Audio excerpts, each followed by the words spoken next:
Hello everyone, my name is Fox. We're going to be showing off PS2 emulation on the GPD Max 2. This is the AMD 6800U version. The version of PCSX2 that we're using is the nightly build. You can see right there it's 1.7.3112. This updates very frequently, so it's going to change by the day. But when I release this is going to be the latest up-to-date nightly build. We're going to go ahead and run God of War 2 here. Alright, so a few things to note here about how I'm going to be running the games. Right now I'm just showing off 8 watt TDP, so you can see that's right up here. Not all PS2 games are going to require 8 watt, and some will require a little bit more than 8 watt to run at 1x internal resolution, which this is right now. We are running widescreen. God of War 2 does support widescreen fairly well. There are other games that will require widescreen hacks, and that's pretty much automatically applied really well within PCSX2. Now, the only thing that I want to make mention here is that we're going to need around 8 watt to run a majority of PS2 games in 1x resolution. So I'm going to go ahead and switch over to another game real quick. Alrighty, and here is Burnout 3 with 1x res. Now, the only thing that I want to make mention of here is that you can clearly see that it is 1x res, even though it looks fantastic in widescreen. If you're kind of more of a purist and you want this kind of look, then you are going to get a benefit of having better battery life in this particular instance. Running at 1x res and 8 watt TDP, you're going to get around 5 hours of battery life on the GPD Max 2 with its 67 watt hour battery. Now the difference is that once we push this to 2x res, is that we're going to be using a little bit more power. We're going to be around 12 to 13 watts. So I'm going to go ahead and boost this to 2x res, and we'll see what that looks like in a moment. Alright, and here we are at 2x res. You can see that we're at 12.5 watt, 12 watt right now. At this particular wattage, we're going to be using around 20 watt total system power to run the game. But you can clearly see how much better the game looks by just bumping it up 1x. So we're effectively running at 720p here, but it looks so much cleaner and so much nicer. So I can commiserate with some people who would want better image quality. We are still hitting 60 FPS just fine here, but the game does look sensationally better. Let's go ahead and take a look at God of War 2 real quick. Alright, now here we are with God of War 2 with 2x internal resolution, effectively set to 20p, and it really does look sensationally better. You can see that our frame rate is tanking a little bit. We're going to about 55, 58. For what it's worth, I'm fine just running this at 12 watt. Now, what is interesting to note is that I have had better experience running with DirectX 12 versus Vulkan. Vulkan seems to be taking a bit more power to run as opposed to DirectX 12. So that is my configuration, just so you can see it. Now, I am running with pretty standard settings here, nothing crazy. Most things are out of the box for as far as PCSX2 is concerned. We have multi-threaded MTVU. But that's pretty much it. The only other thing I do is select the game patches as well. That's pretty much it. Let's go ahead and just take a look at some games running at 2x res. I'm going to unplug here, so you'll be able to see total system power and how much power we're going to be taking. At 12 watt, we are going to be doing around 20 watt total, like I said previously, and that will effectively mean that we're going to get around 3 hours of battery life. Bujingai.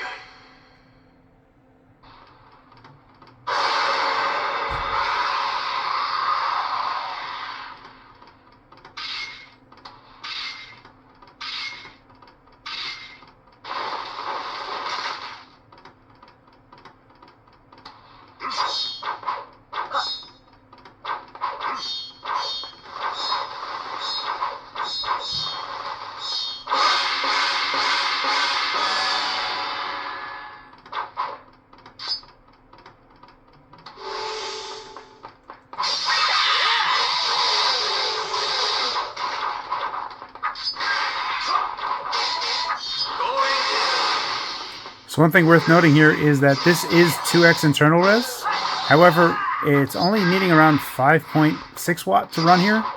Total system power is around 13 watt total right now, so we're looking at 5 hours of battery life with 2x internal res.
Alright, so Jack 3 is a game that I'm going to have to take a closer look at.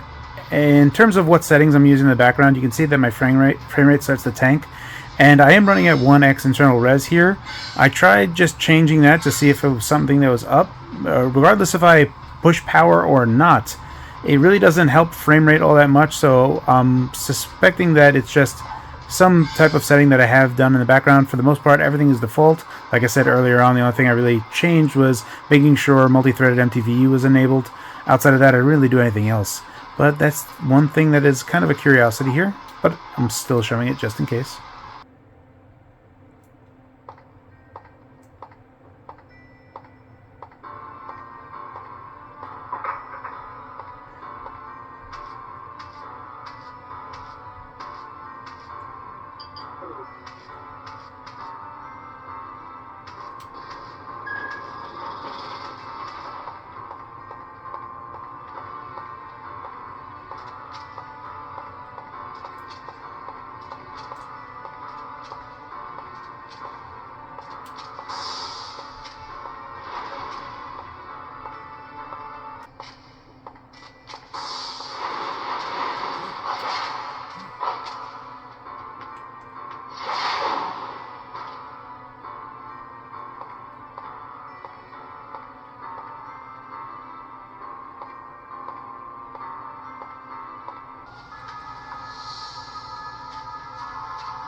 Welcome to the home of the Yamada family.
Alright, I think I'm going to call it here. This is where we're going to end the PS2 emulation for the GPD Max 2. This is the AMD 6800U version of the GPD Max 2. I do really recommend running with DirectX 12. It's pretty much what I find to be the best. What's kind of weird, Vulkan actually performs less ideal. Right now you can see that we're running around 9 watt, 10 watt. This total system power I'm plugged in right now. So that's actually power going into the battery. That's not how much power is being used, so I'm charging the device. But even at 2x internal res with Ultima here running, it doesn't take a bunch to run, so you'd be getting around 5 hours of battery life at that particular TDP. On the high end, like with Sly 3 that you saw, we were going about to 16 watt. You're going to get around 2.5 hours of battery life at that point in time. If you run at 12 watt for most 2x internal res for PlayStation 2 emulation, you're going to be looking at 3 hours of battery life. So that's pretty much what it comes down to. Just so you can get like a very quick idea. At 8 watt, you're looking at 5 hours, 12 watt, 3 hours. Anything above that, you're going to look 2.5 hours. Going up to 28 watt, you're going to be doing like 3x internal res or something crazy. That's it, guys. As always, thank you for your time, and thanks for watching.